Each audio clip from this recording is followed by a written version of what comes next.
Pessoal, espero que todos estejam bem aí. Hoje nós vamos aplicar o princípio de conservação geral que nós deduzimos na lição anterior para desenvolver o princípio de conservação específico para a massa, tá? A massa total de um sistema. Então, vamos partir, né, da lei de conservação geral,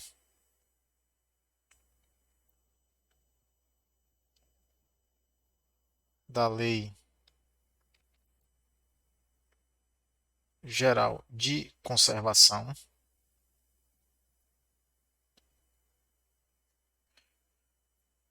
Justamente aquela que nós deduzimos a partir do teorema de transporte de Reynolds, ok?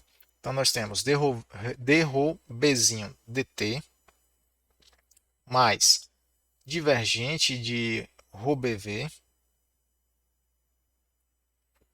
mais divergente de qs menos qv igual a zero. Será a nossa equação 1, certo? Só lembrando, o QS é o termo, né, de transporte ou de transmissão superficial através da superfície de controle. O QV é o termo de geração volumétrica. Tá? Aqui é o termo de acúmulo. Esse termo é o termo convectivo. A gente pode concluir porque a velocidade está aqui, ó, presente, a velocidade do fluido. Também podemos interpretar esse termo aqui como um termo difusivo, ok? Então, a quantidade física conservada nesse caso será a massa. Quantidade física conservada ou contabilizada, se quiserem chamar assim, será a massa. A massa. Logo, então veja, se B é a massa do sistema, veja que na equação aparece o Bzinho, tá certo? Então, o Bzinho é, desculpem, o valor de B, né? O Bzão, a propriedade extensiva, intensivada pela massa, pela própria massa. Então, como é que fica? Se Bzão é M, nós temos M sobre M que dá 1.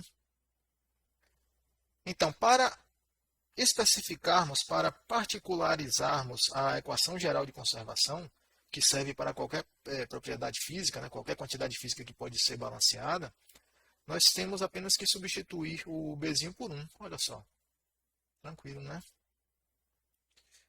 E aí, ó,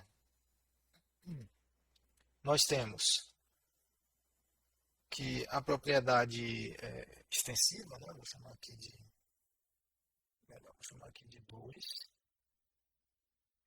e aqui será, opa, desculpa, 2, e aqui sim será o 3. Tranquilo? Com 3 em 1, vem que dρ dt mais divergente de ρv mais divergente de qs menos qv é igual a zero. Nosso resultado 4. Então, pessoal, o, o resultado 4 nós vamos trabalhar um pouquinho mais ele, e para isso eu vou identificar aqui, ó, estes termos. Vou chamar a derivada temporal de A, divergente de ρv de B, este será C, e o termo de geração D. Tranquilo? Para a massa total,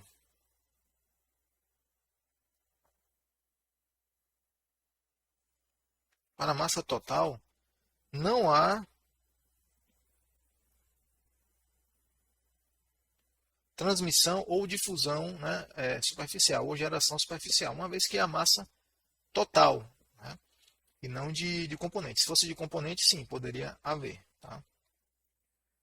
Para a massa total,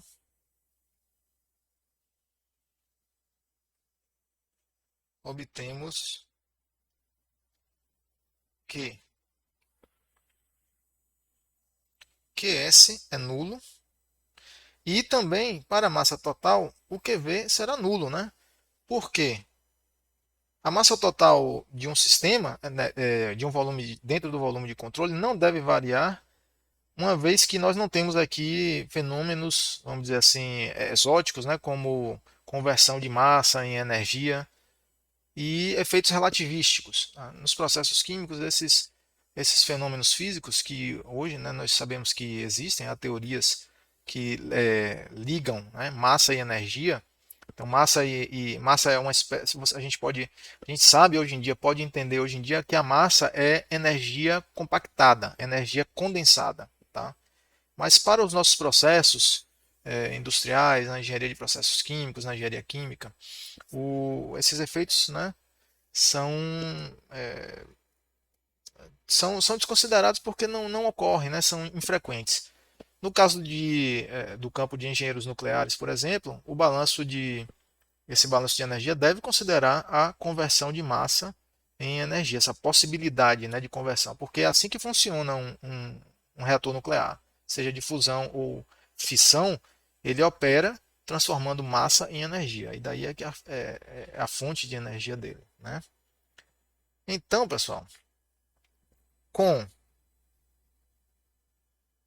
5 em 4, consegue-se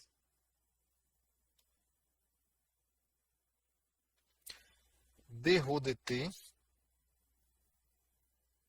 mais divergente de ρV é igual a zero. Olha só. Só isso aqui. Ó. Reduzimos a equação diferencial geral de conservação, né, da massa. A massa de um sistema. Será a nossa equação 6. Então, esta equação é a tradução na linguagem matemática do princípio de conservação da massa. Então, nós deduzimos a partir da equação geral de conservação. Vou avançar só mais um pouquinho para mostrar para vocês as formas simplificadas dessa equação.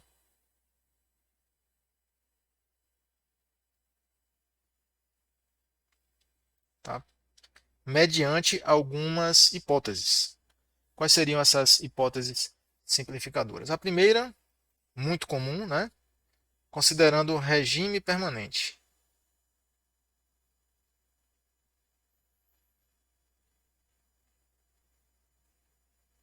Tranquilo? Facilmente nós eliminamos o termo, né, de variação temporal, porque em regime permanente todas as derivadas temporais vão a zero, na verdade? Portanto, nós temos aí, né, vou chamar de 7, logo 6 torna-se. 6 torna-se, esse termo aqui vai a zero, divergente de ρV é igual a zero. Divergente de ρV igual a zero. Tranquilo? Será a nossa equação 8.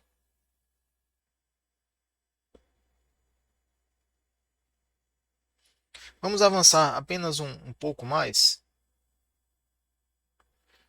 para o caso de massa específica constante. Então, nessa hipótese de densidade ou massa específica constante,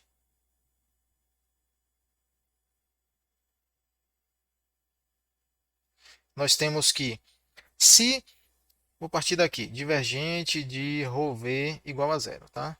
Então, regime permanente, vou adicionar essa hipótese de massa específica,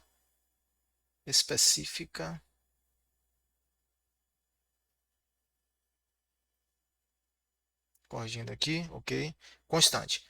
Então, se a massa específica é constante, lembre que aqui no operador, né, gradiente, a multiplicação, né, por produto interno, que é o divergente do gradiente, sobre o termo, né, ρ, aplica derivadas espaciais aqui, correto? Então aqui nesse operador nós temos ddx, pensando em cartesiano, tá, pessoal? Porque é mais simples a gente pensar em cartesiano, mas esse raciocínio vale para qualquer sistema de coordenadas, tá? Então aqui no operador gradiente nós temos ddx, ddy, ddz.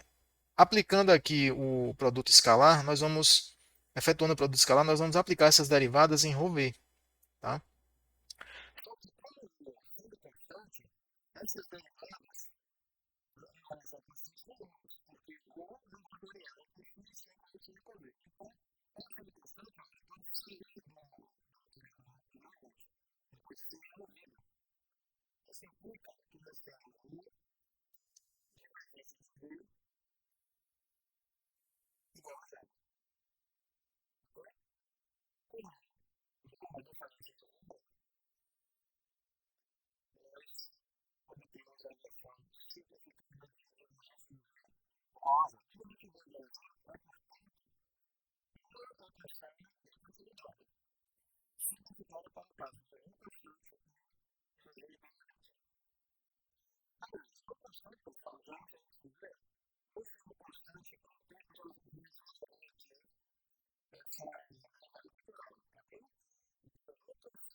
Esse ρ não varia nem com a posição e nem com o tempo. Aproveitando, já que eu expliquei isso, eu vou colocar mais uma hipótese aqui, tá? Para deixar bem claro esse ponto. Vamos considerar massa específica uniforme, tá ok?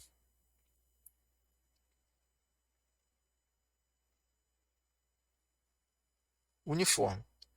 Repare que, rigorosamente, pessoal, uniforme não é a mesma coisa que constante.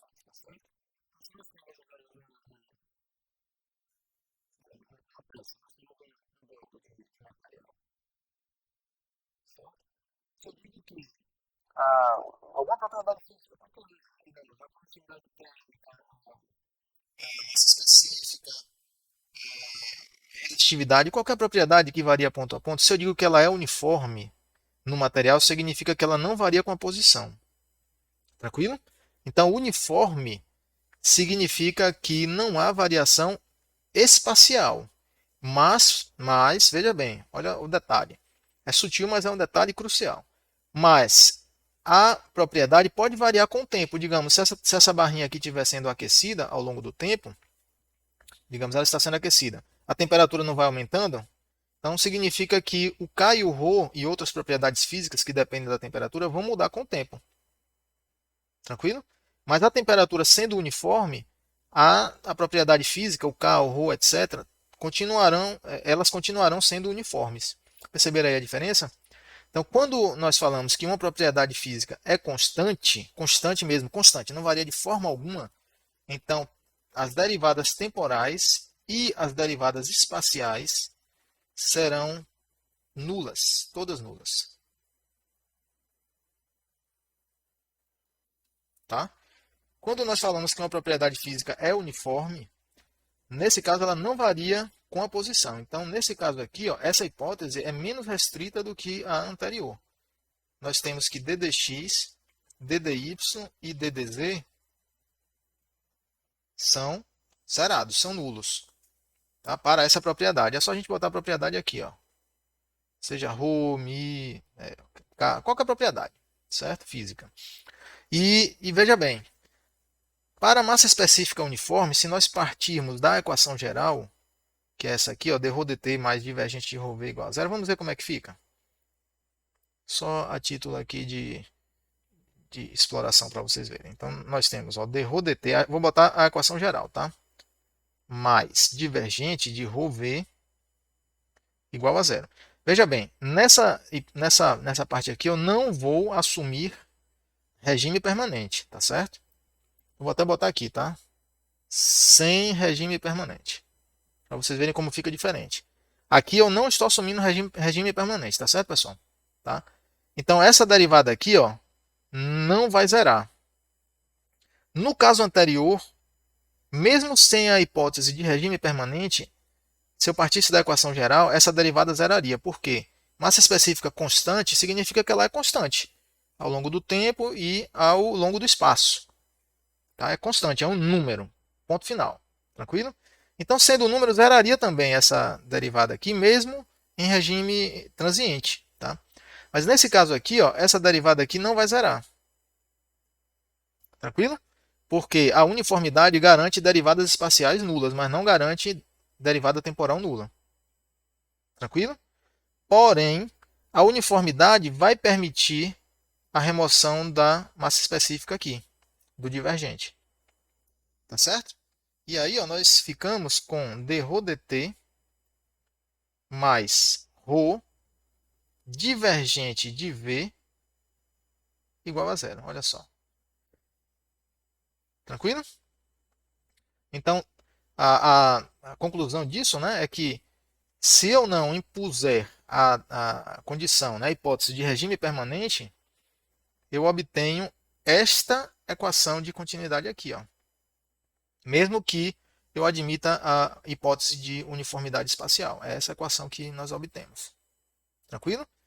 Se colocarmos regime permanente aqui, claro que vai zerar isso aqui, aí esta equação vai degenerar para o caso mais simples, que é divergente de V igual a zero. Ok? Era isso. Na próxima lição eu vou aproveitar esse resultado aqui, ó, divergente de V igual a zero, e vou desenvolver uma intuição física do operador divergente com vocês, para vocês entenderem que aqui nós não temos pura matemática, não. Existe um significado físico embutido nesse operador divergente. Tá? Ele tem um significado físico mesmo, bem concreto. Ok? Até a próxima lição, um abraço. Olá pessoal, vamos ver nessa lição um significado físico para o operador divergente. E nós vamos desenvolver, né, criar um entendimento do significado físico, significado concreto desse operador, que é um operador que aparece muito nas equações de conservação de fluidodinâmica, né? E a gente vai, digamos assim, pegar o gancho, né? Nós vamos na esteira da equação de conservação da massa que foi desenvolvida na lição anterior. Tranquilo? Então, posso colocar assim, a interpretação física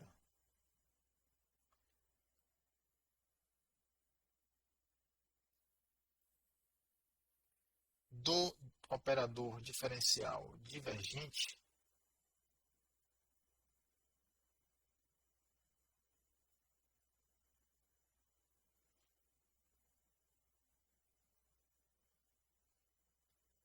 tá? Aqui eu vou denotar o operador divergente como sendo nabla com esse pontinho, né? Nabla ou del, se quiser chamar assim, né? É o gradiente, né? Gradiente feito o produto escalar. Mas o gradiente feito esse produto escalar, esse pontinho que eu estou botando aqui, ele já é um outro operador diferencial, ele é o divergente, tranquilo? Então, se eu tiver só o nabla, o del, aqui nós temos o gradiente. Operador gradiente. Opa. Gradiente. Se eu tenho o gradiente efetuado o produto escalar de alguma coisa, aqui nós temos o divergente. Perceberam a diferença? Tranquilo? Então, eu estou colocando esses parênteses aqui porque nós vamos colocar aqui o operando, né? A coisa sobre a qual o operador está atuando, né? Mas a gente nem coloca esse parêntese não. Apenas o nabla, produto escalar, já é o divergente. Tranquilo? Essa é a notação vetorial. Tá? Pois bem, então a interpretação física, né, pode ser obtida. Vou colocar pode vir da equação de continuidade da massa.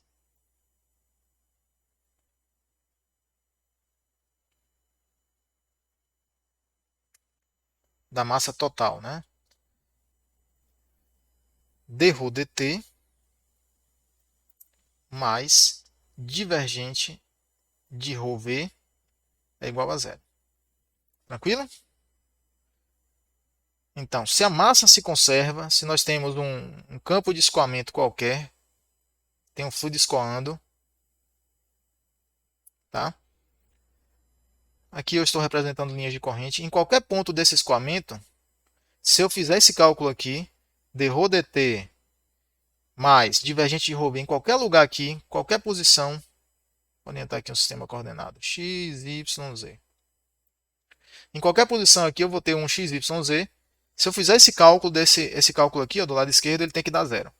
Se ele não der zero, a massa não está sendo conservada, está sumindo massa, certo? Ou aparecendo. Tá?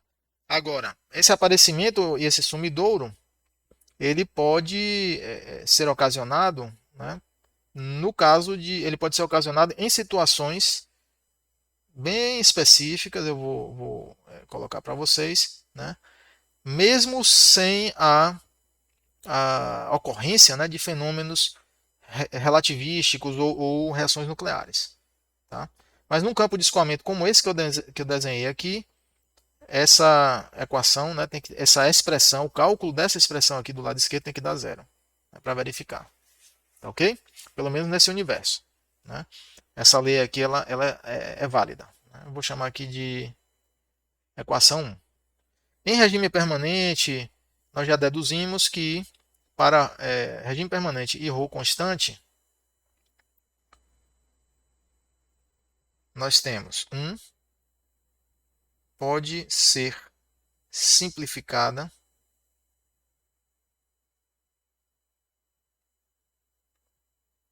para. Então veja, no caso de regime permanente, essa derivada temporal vai zerar e aí nós ficamos com dρv. E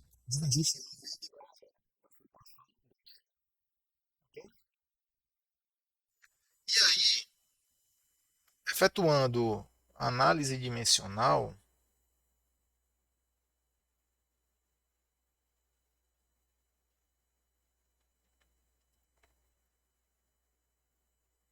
de 2, vem que, para efetuar essa análise dimensional, pessoal, eu vou expandir esta equação diferencial 2 no sistema de coordenadas cartesiano. Tá?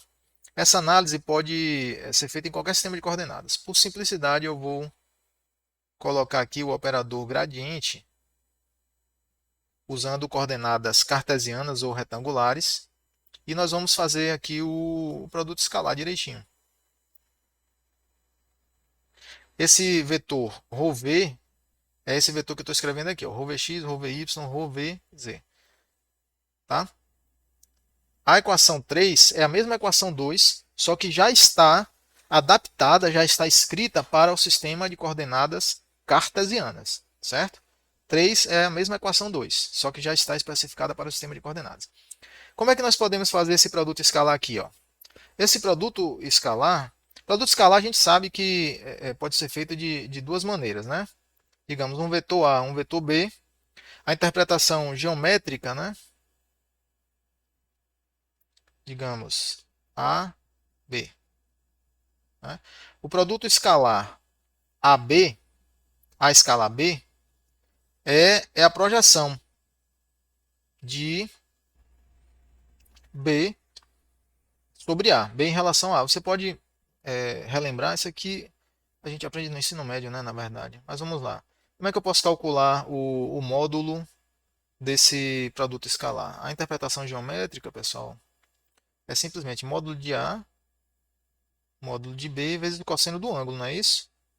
É assim que a gente aprende a calcular geometricamente o produto escalar? Então veja só. Se eu fizer aqui, ó, qual é o módulo de A? É essa medidazinha aqui, ó, desse comprimento do vetor. Tá? A magnitude, né, do vetor. E o módulo de B é esse aqui. Né? E esse ângulo θ é o ângulo que está aqui. Ó, é um ângulo entre um vetor e outro. Certo? Veja bem, se eu traçar aqui uma perpendicular, olha só. Nós temos aqui um triângulo retângulo, correto? Não é verdade? É isso? Esse aqui é um triângulo retângulo e nesse triângulo retângulo o B é a hipotenusa, né? O módulo de B é a hipotenusa. E aqui nós temos o cateto adjacente e o cateto oposto. Né? Então veja que essa medida aqui, ó, B vezes o cosseno de θ, B vezes o cosseno de θ, é justamente o cateto adjacente ao ângulo θ. É essa medidazinha aqui, esse comprimentozinho aqui, ó. Olha só. Não é? Portanto, essa medidazinha aqui é justamente a projeção de B sobre A, tá vendo? Certo? B sobre A. Tanto que no cálculo vetorial tridimensional, esses softwares aí de. Vocês já devem ter visto, que o pessoal usa em arquitetura, né, o SketchUp, até o próprio AutoCAD e tal. Quando a imagem final, né, o arquiteto faz lá o desenho, bota a iluminação e tudo. Todo o cálculo da iluminação, quando o software renderiza, é efetuado, né, considerando essa mecânica vetorial dos raios luminosos. Né? A projeção de raios é calculada como sendo a projeção e a reflexão, né? Como sendo entra no cálculo, para simplificar, né? Esse produto escalar, digamos, do raio luminoso com alguma trajetória ou alguma aresta de um objeto, né? Aresta de uma mesa, por exemplo. Esse produto vetor, quando se deseja calcular a projeção de um vetor, né, sobre outro, basta efetuar o produto escalar entre eles, certo? Essa projeção aí é o produto escalar. Tranquilo? Mas tem uma outra maneira de calcular esse produto escalar. Qual é? É expandir as componentes de A e B, certo? Digamos, AX, BX, desculpem, AX, AY, AZ, vezes BX, BY, BZ. Tá? Como é que nós fazemos? Calculamos aqui o produto, né? Esse produto componente a componente e somamos. Ó, esse vezes esse, mais esse vezes esse, mais esse vezes esse. Não é assim que a gente calcula? Aqui vai ser a mesma coisa. Né? Só que tem uma peculiaridade. Aqui, quando nós fazemos o produto escalar, nós vamos fazer esse vezes esse, somado a esse vezes esse, somado a esse vezes esse. Só que algo esquisito acontece, né? Vou explicar aqui para vocês. Quando eu faço esse produto, digamos, ddx vezes ρvx. O que é isso, pessoal? Que negócio é esse aqui? Tá? Esse produto não é um produto normal, uma multiplicação normal de um número, né, por outro número. Aqui nós temos o produto de um operador diferencial efetuado, né, contra ou com, né, a componente da velocidade, que é uma outra função. O operador diferencial é função de posição e o próprio Vx é função de posição também. E o próprio ρ é função da posição. Então, o que é que significa isso? Né? Aí, para entender, né, o que é esse produto aqui e efetuar esse produto de uma maneira bem prática, tá? Um cara chamado Leibniz propôs o seguinte. Isso pode ser demonstrado por teoremas, certo? Usando a definição de limite de derivada. Mas eu não vou fazer essa demonstração aqui, não. Eu vou só dizer para vocês que, segundo a regra de Leibniz, toda vez que efetuando contas, né, operações com operadores diferenciais, toda vez que aparecer o produto de um operador, de uma derivada ou de um operador diferencial sobre uma função, nós vamos entender que o operador está sendo aplicado na função. É isso. Então, nós vamos interpretar esse produto aqui como sendo a aplicação da derivada ddx sobre a função ρvx. Entenderam aí? Então, isso aqui ó, é igual a d ρvx dx. Tranquilo? Então, essa a regra que nós vamos seguir. É uma regra de operadores diferenciais de Leibniz, ou, né, notação de Leibniz, se você quiser chamar assim. Usando a própria notação de Leibniz, essa regra pode ser aplicada, né, com facilidade, uma vez que basta trazer aqui para dentro da derivada a função pela qual nós estamos multiplicando. Tranquilo? É bem simples, na verdade é bem simples. E, portanto, ó, como é que vai ficar esse operador, né, aplicado, o operador gradiente aplicado aqui ao vetor ρv? Vai ficar assim, ó.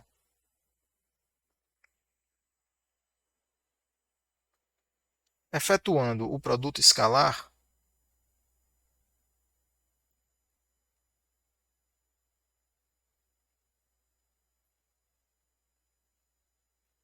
vem que Então vou fazer, ó. Esse vezes esse vai ser aplicar a derivada de posição x sobre ρ vx. Então nós temos, ó, d ρ vx dx. Somando esse vezes esse, aí nós temos d ρ vy dy mais esse vezes esse, d ρ vz dz igual a zero. Então a equação 4, pessoal, é exatamente a equação 3, a mesma coisa, só que já feito o produto escalar. Entenderam aí? Então, usando essa notação de Leibniz, nós podemos fazer contas, né? Fazer operações com esses operadores diferenciais facilmente, certo? E aí, com esta equação, nós podemos fazer análise dimensional, porque cada termo em 4 possui unidades ou vou colocar unidades. Unidades de, vamos ver, 1 sobre metro, né, porque a derivada espacial introduz aqui 1 sobre metro. A massa específica é quilograma, usando o sistema internacional, por metro cúbico. E a velocidade é metro por segundo. Tranquilo? Então, de onde vem essa unidade aqui, metro a menos 1? Vem do operador ddx. De onde vem essa unidade aqui? Vem da massa específica. E essa? Vem da velocidade. Componente x da velocidade. Entenderam aí? Fazendo a conta, pessoal, dessas dimensões aqui, dessas unidades, ó, vai cancelar. Tá? Nós vamos ficar com quilograma por metro cúbico segundo. Esse resultado é bem sugestivo porque ele indica uma taxa por unidade de volume. Olha só, eu posso reescrever aqui, ó, quilograma por segundo dividido por metro cúbico. Então é uma taxa mássica, não vou chamar vazão mássica, tá? Mas você pode entender como uma... poderia estar chamada de vazão mássica. Vamos entender que é uma vazão. Tá? Mas é uma taxa temporal, uma taxa mássica temporal. E aqui nós temos volume. Ok? Portanto, o que é que nós temos aqui? Nós temos uma taxa de, né, massa, uma taxa temporal de massa, uma vazão, vamos dizer que é uma vazão mesmo, uma vazão mássica por unidade de volume. E essa vazão por unidade de volume, ela tem que ser zero em todo o campo de escoamento, porque essa equação 4 ela é verificada novamente se nós temos um fluido escoando. Tá? Se eu fizer essa conta aqui, pessoal, essa conta aqui, ó, d ρ vx, dx, d ρ mais d ρ vy, dy mais d ρ vz, dz, em qualquer local do escoamento, qualquer ponto do fluido, ela tem que dar zero para a massa se conservar. Se ela não der zero, a massa não se conserva. Tranquilo? Então aí vem a pergunta: que vazão é essa? Vocês podem estar se perguntando aí. Que vazão é essa? Né? E a conclusão pode ser, né, surpreendente, né, mas depois que a gente sabe qual é essa conclusão, fica até meio óbvio. Né? Essa vazão, a interpretação física dela, pessoal, é que é a massa, a taxa mássica que aparece ou surge no escoamento em qualquer ponto do espaço. Certo? Se a massa é conservada, então não há geração, nem positiva nem negativa, né? Ou seja, não há aparecimento nem desaparecimento. Então, em cada ponto do espaço, essa vazão aqui ela tem que ser nula, porque essa vazão é justamente a taxa de aparecimento da massa total nesse locus, nesse ponto, né, do espaço. Certo? A gente pode entender de outra forma. Imagine que o fluido que nós temos aqui, ó, volumes de controle infinitesimais de fluido que estão escoando aqui na linha de corrente. São os elementos de fluido. Certo? Em cada elemento de fluido desse, ou vamos dizer assim, em cada volume de controle de fluido, né, que contém fluido no seu interior, a taxa de aparecimento ou desaparecimento tem que ser nula. Isso significa dizer que dentro desse volume aqui, ó, todo o fluido que entrou, ele vai ter que sair. A mesma vazão que entrou vai ter que ser igual à vazão que saiu desse cubinho aqui, desse volume de controle. Né? Porque se entrar menos do que saiu, é porque apareceu fluido aqui dentro. Se entrar mais do que saiu, é porque sumiu, desapareceu massa aqui dentro. Estão entendendo, pessoal? Então, essa taxa de aparecimento ou desaparecimento em cada ponto do espaço, se eu pegar outro cubinho aqui, ó, outro volume de controle aqui, ó, a taxa de aparecimento ou desaparecimento de massa nele terá que ser nula também, senão a massa não vai se conservar. Ok? Então, o divergente ele tem significado físico divergente de vazão mássica de fluido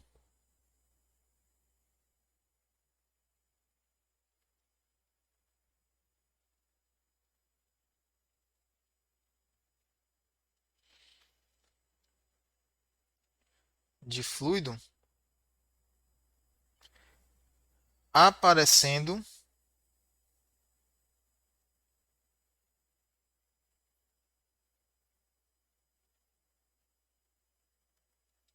ou desaparecendo